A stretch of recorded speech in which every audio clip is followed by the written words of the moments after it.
we're about to get into the Sumerian kings list. That Sumerian kings list, a stone list of kings from ancient times, from BC times, before Christ. And this is black history at its finest. It is suppressed history because our history is beyond the scope of what they taught us. Our history is a video game in itself. Our history is a movie, like a sci-fi movie within itself. So I wanted to share with you some of the kings of those times and the limitless ways they lived before colonization and white people came, before religion ever came.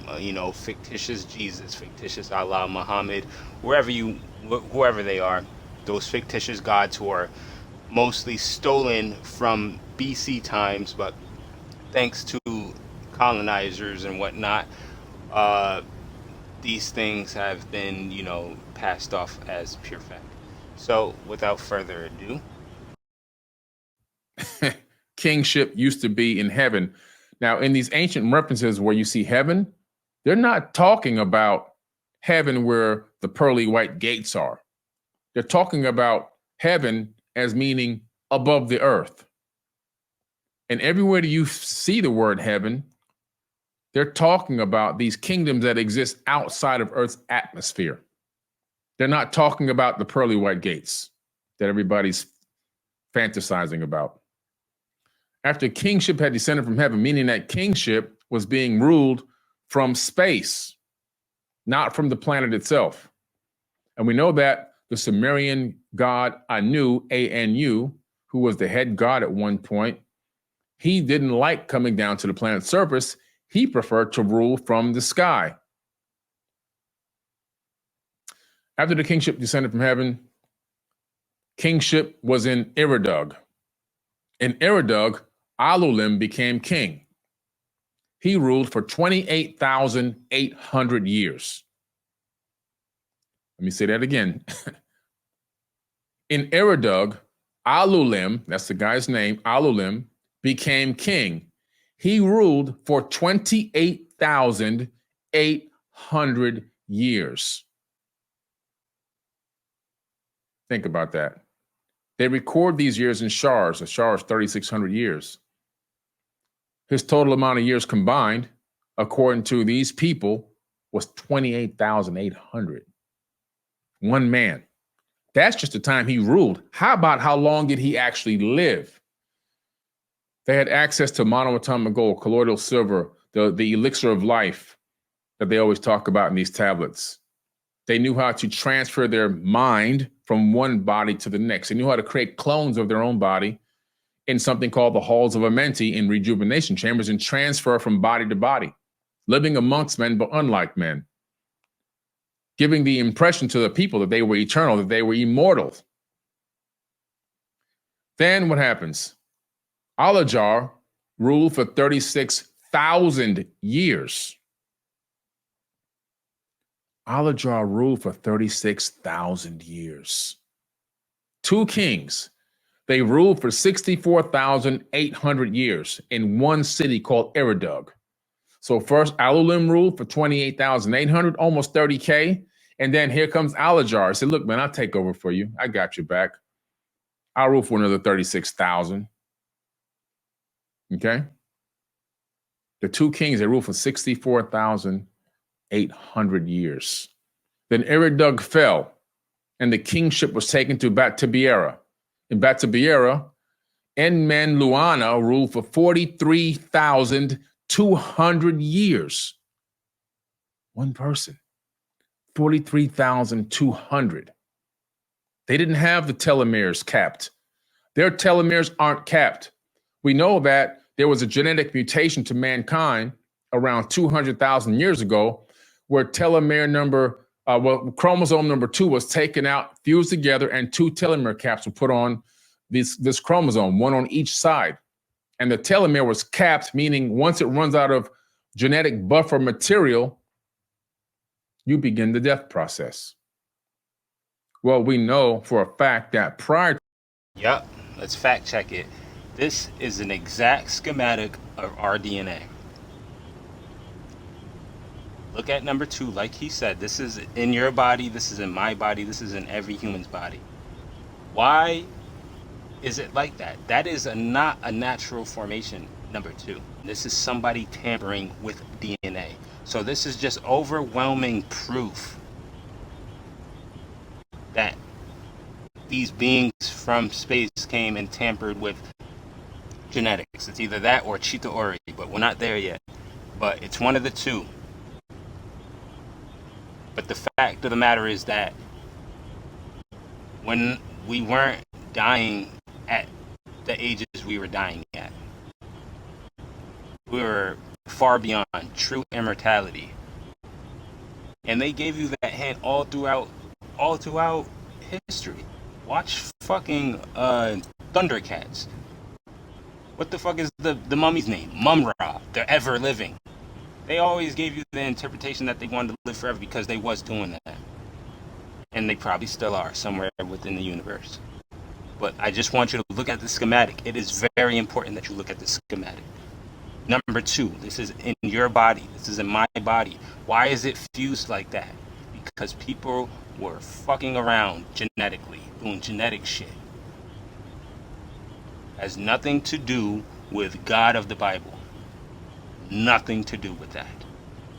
There is no explanation in the Bible why that is like that. Because they can't. How could they explain it? They can't. Without dipping their foot into Anunnaki, Cheetah Ori type of ways of life. This is the real history. This is our history as black people. But let's continue. This is why they're able to live for that long. They didn't have telomeres capped. So let's continue. But we know for a fact that prior to that, there's recordings of humans, Homo sapiens like us, which I'm going to talk about tonight, living for way more than 60, 70, 80 years. But with the cap, the maximum lifespan is 120 years. And what did they find out at Harvard University? The maximum lifespan of a human being under the most pristine conditions and health is about 120 years.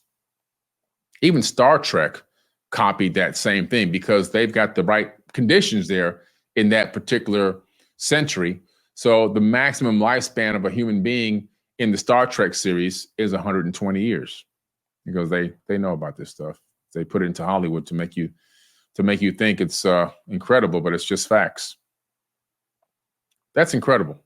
So now we know that he ruled for 43,200 years. Enmen Galana ruled for 28,800 years. Demuzid, the shepherd, ruled for 36,000 years. In one city, they ruled this long. 3 kings, they ruled for 108,000 years. Then Batabiera fell, which means the end of that, it was the end of that reign. Somebody else had to take over in some other place. And the kingship was taken to Zimbir. In Zimbir, Enmendarana became king. He ruled for 21,000 years. One king, he ruled for 21,000 years. Then Zimbir fell, and the kingship was taken to Surapag. And Surapag, Ubar Tutu, became king, and he ruled for 18,600 years. One king, he ruled for 18,600 years. In 5 cities, 8 kings ruled for 241,200 years. Then the flood swept over the land. So this is all what happened before the Great Flood. How come that didn't make it into your Bible? How come that didn't make it in? Because these people weren't Homo sapiens sapien. That's why they didn't make it in. They didn't want you to know that people came here that looked like us, but that really weren't quite us. That not only did they come here, but they developed a breakaway civilization on Earth, and they ruled here. They ruled here. How come that's not in Bible study? didn't make it into the Quran or anything. I don't know what's going on. I just want to show you these South African ruins, and there is a whole bunch of them. My intel tells me people try to say that the Anunnaki landed in Sumeria and built there first, but they did not. They landed in South Africa first. How do I know this? Because they have this thing that they call Adam's calendar. Now, Adam's calendar, let me show you. Adam's calendar is the oldest man-made structure in the world, sometimes referred to as the African Stonehenge. It predates both Stonehenge and the Great Pyramid of Giza. Because when I get into it again, they said to rebuild Kem. So this came before Kem. Scattered throughout the mountains of South Africa are thousands of stone circle ruins, over 20,000 known by African elders as the birthplace of the sun. They could mean the birthplace of Atum, the first man. But it's found southwest of Kruger Park, South Africa. So as you can see here, and as just like the pyramids of Giza and Teotihuacan in the Americas, this Stonehenge, Adam's calendar, lines up with Orion perfectly fine. You can see some of the schematics here and the science behind the positioning of this thing. It's not just randomly placed. But here's what I wanted to show you. Now, he said that all that shit happened before the flood, and I'm gonna show you where the flood was, because the first civilization the Anunnaki had established was in South Africa. These ruins are the result of post-flood, the first time. You understand? The first time. And I'm gonna show you this right now. This is Google Maps. You can Google Map this yourself, and I'm gonna take you through. This is 8 minutes of the thousands of those stone circles I was talking about. Just take a look here. I want you to take a good look right here. Multiple stones. You see where the stones are? Now, what they are is, so apparently the Anunnaki had some sort of technology where they could use the sound of the earth, right, and bring it up to the soil, and then they built the stone structures around it. It's very interesting, and that's what they were doing. Now there are people who say if you stand in all these different stones, you get different feelings of energy, because it's emanating energy still. These stones, it's coming up. Now, some people said that they feel happy, like a very, very high dopamine like sense when they got in them. Some people said they felt really sad and depressed when they got in them, and like amplifies your emotions, some of them. And then some dude said someone even got sick and like started throwing up because the energy was so intense. You know what I mean? These things are no joke, and it's like not even known. These structures. Look at these things. It might be hard to see them a bit because the grass had overgrown them because of the flood, and that's why it's overgrown grass over the circles, as they found out. A flood did happen here, and it matches up with the Anunnaki story. And this is in South Africa. Of course, now I like me putting it together. I'm like, you know what? Of course, they said that they had to put them in, like, they put them in Iraq first, so they said, because you put them in the Middle East, they can at least try, like they do with Egypt. They try to combat, like, it's not black people, because Sumeria is in Iraq, and you think of the modern day people who are in Iraq, but those people are not the descendants of the Sumerians. You know what I mean? You had black people there before. Same thing with Kemet. You had black people there before, and now you have these modern Egyptians who try to fight us on our history, and they're doing the same thing. But they could never tell you that the Anunnaki established themselves first in South Africa, because then you can't even refute. You know what I mean? Which you shouldn't be able to anyway, but you really can't refute the lineage that lived there. But look, I'm taking you through this video. I'm going to take you through this video. You can skip ahead if you want, or you could just look.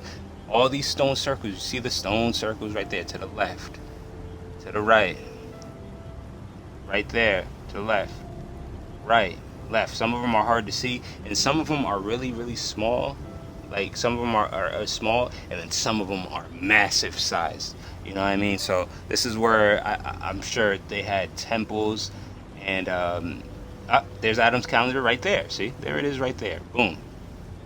Right there, Adam's calendar. The first landing spot of the Anunnaki in South Africa, not Sumeria. This is the lost civilization. This is the true lost civilization in South Africa that was the Anunnaki.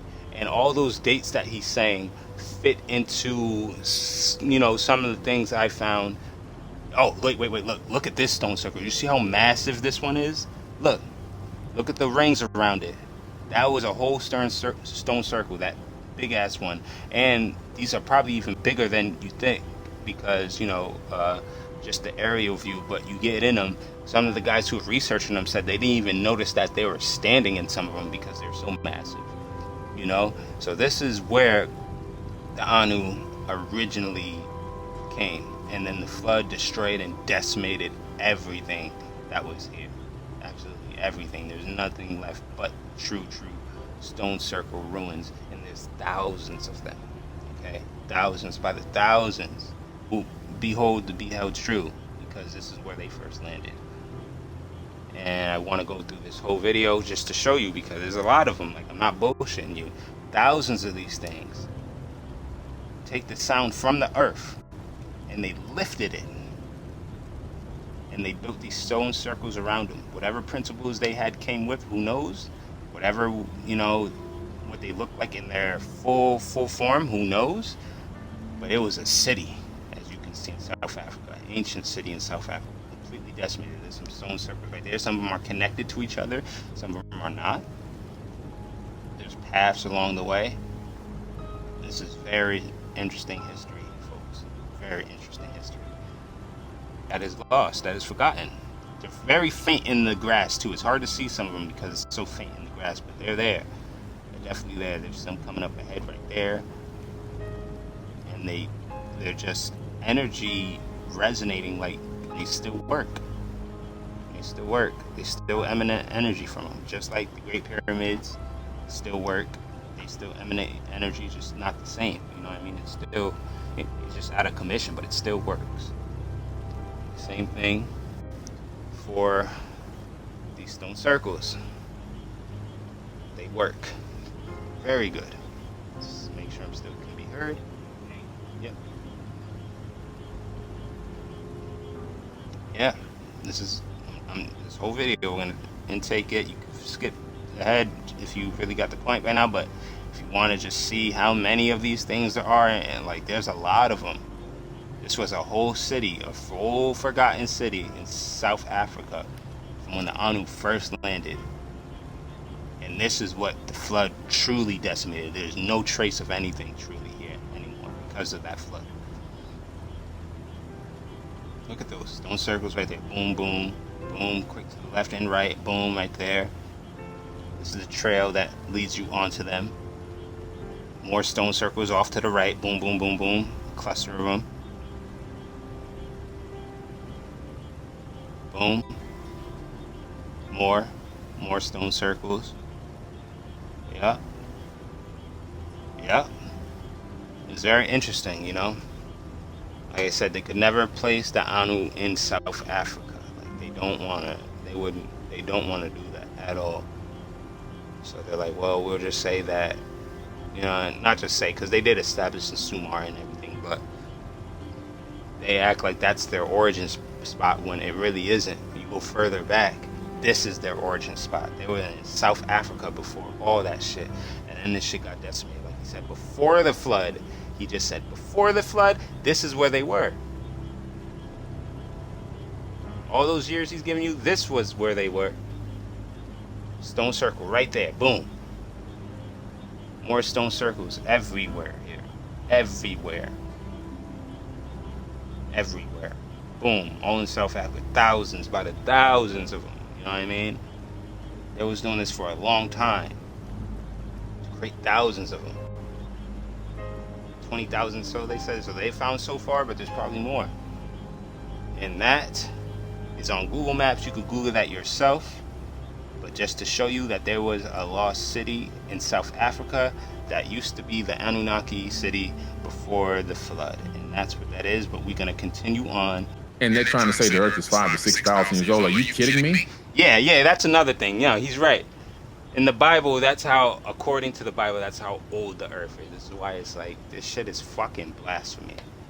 Just given the dates of how long those individual kings ruled is already bullshit. You understand me? They said the earth was formed in 5,000 to 6,000 years in the Bible. When you have fucking dinosaurs older than that.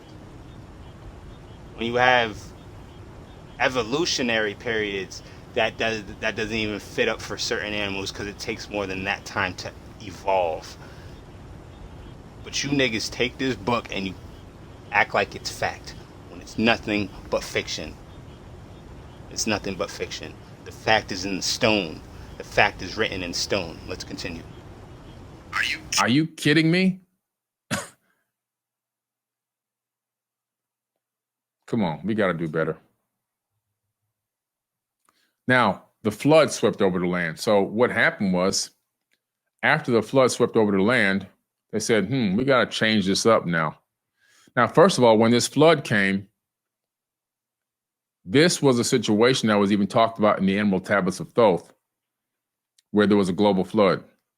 As a matter of fact, in the Emerald Tablets of Thoth, which I talk about in my book, Compendium of the Emerald Tablets, you can get it on Amazon or forbiddenknowledge.com.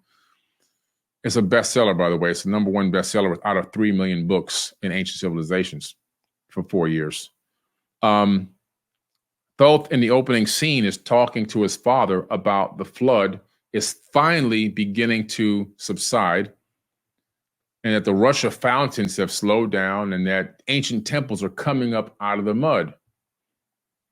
And his dad tells him to get a crew together and go to the land of Chem and rebuild civilization. He said rebuild, okay? Somebody wanted to know if we can drop the link so they can read along with it. I'm going to drop the link in the live chat. Thank you, LaRon James. I dropped the link to you from where I'm reading from so you can have a copy of it as well.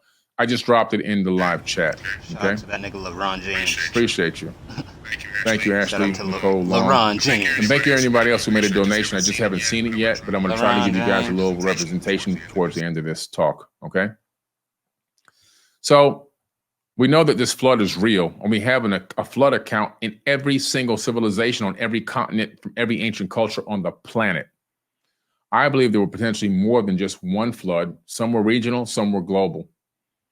We're talking about a massive flood. And in the Sumerian tablets, according to the tablets, the reason for the flood could have been stopped. But Enlil was so disgusted with human beings, if you read the Epic of Gilgamesh and the Epic of Atrahasis, he was so disgusted he wanted to wipe out the creation and begin anew, start over. Not that he had created human beings from scratch, but they had genetically modified us to do the work for them. I talked about this in a previous video on this account. Go look at my previous podcast about the Epic of Atrahasis. And so he was like, let's wipe him out and start fresh. And his relatives, Enki and Hersag and everyone else, they were pissed. They were like wailing to please don't do this.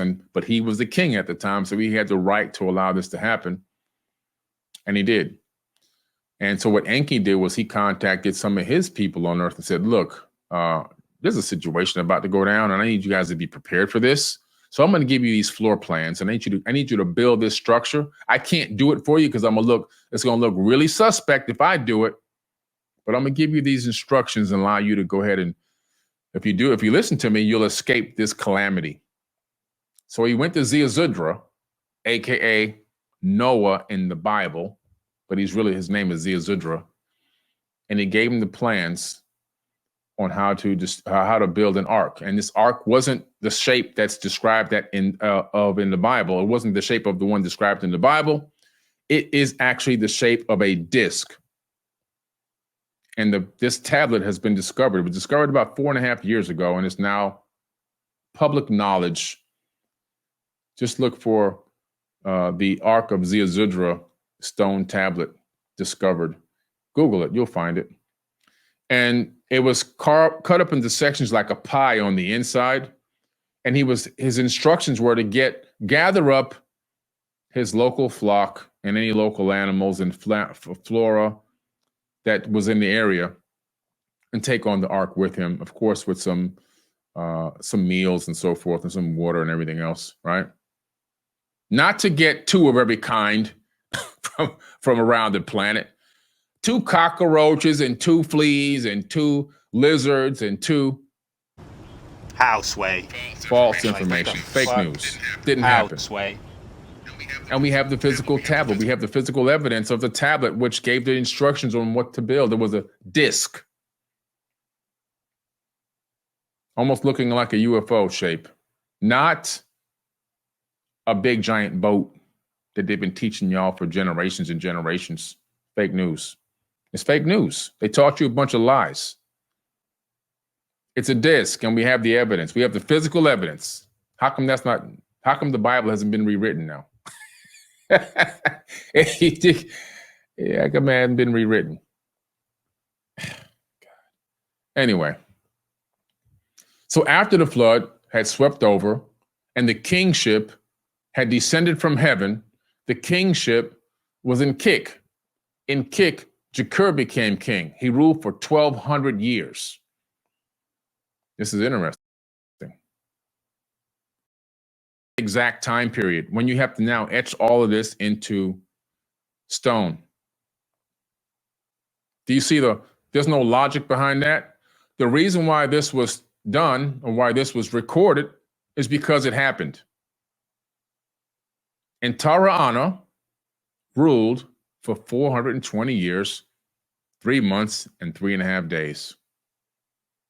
And that was a woman. So there's a record here of a woman ruling for 420 years in these tablets. Baboom ruled for 300 years. Then we have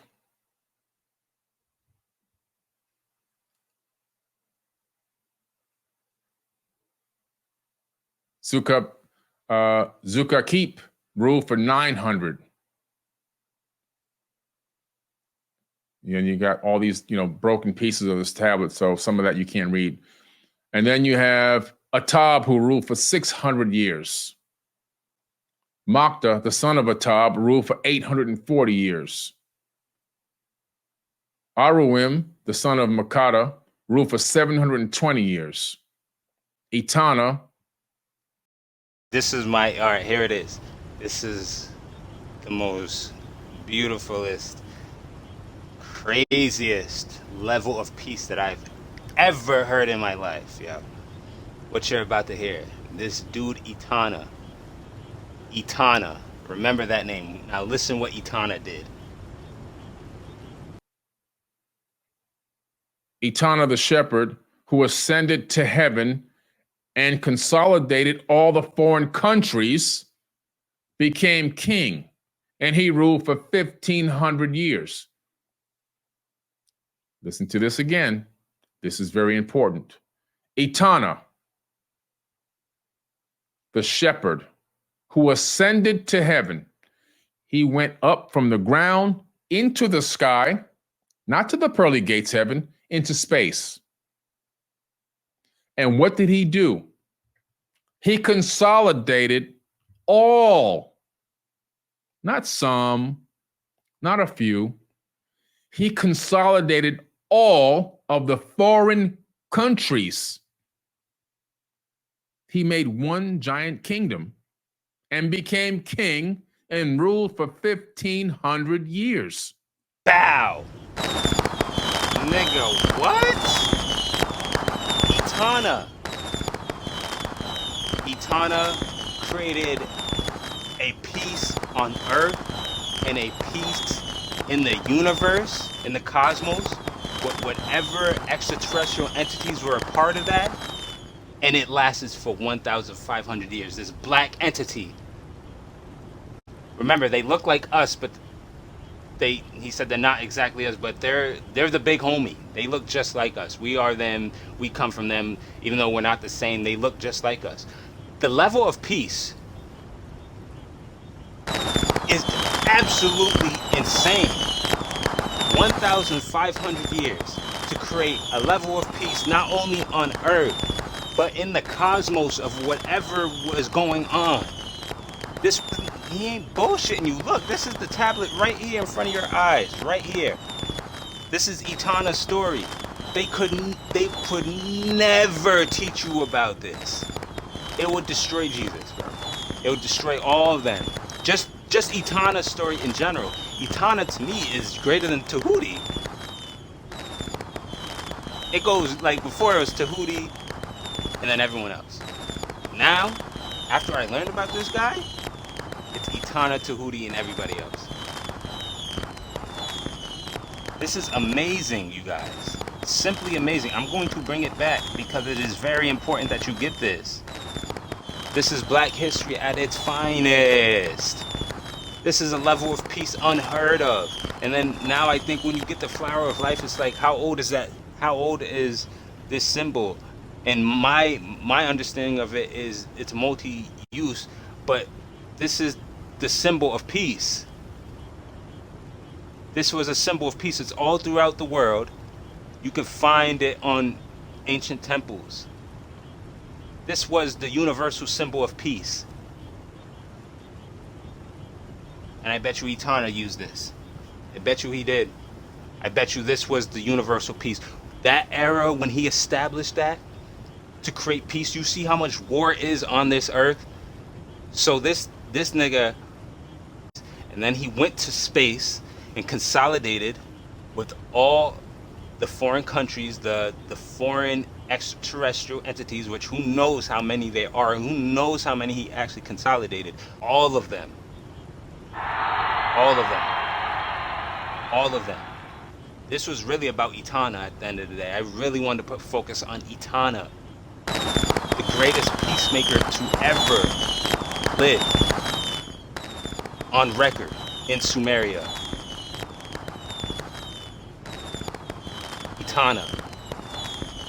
Like, I've never heard of such a level of peace, and it's hard for motherfuckers to grasp because they're so caught up in this world, in this reality, that they can't believe the reality of back then.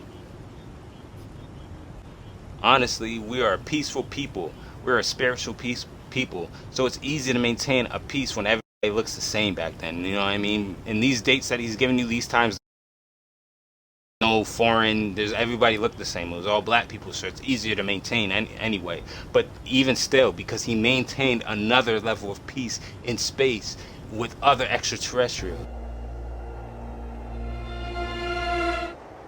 The creature told our people that the race of humanity was once great amongst the stars. That human beings were once the leading race in the great cluster of stars, the galaxy. But Etana, the shepherd, is by far the greatest peacemaker to ever live. And he's not talked about at all until this man brought him up, until this man did his studies to find out who this is. We wouldn't even know who the fuck this is because everything is buried. Our history is buried. You should know what comes with colonialism. It comes with the hindrance of history, and this is part of that. Let's get it again. Say it again. Listen to this again. This is very important. Etana, the shepherd who ascended to heaven. He went up from the ground into the sky, not to the pearly gates heaven, into space. And what did he do? He consolidated all, not some, not a few. He consolidated all of the foreign countries. He made one giant kingdom and became king and ruled for 1,500 years. How come this is not being taught everywhere? Exactly. When we have the physical evidence that you could put your hand on, you can touch it, you can taste it, you can smell it, you can see it. We know that it's real. We know that these cities are real. Why isn't this being taught anywhere?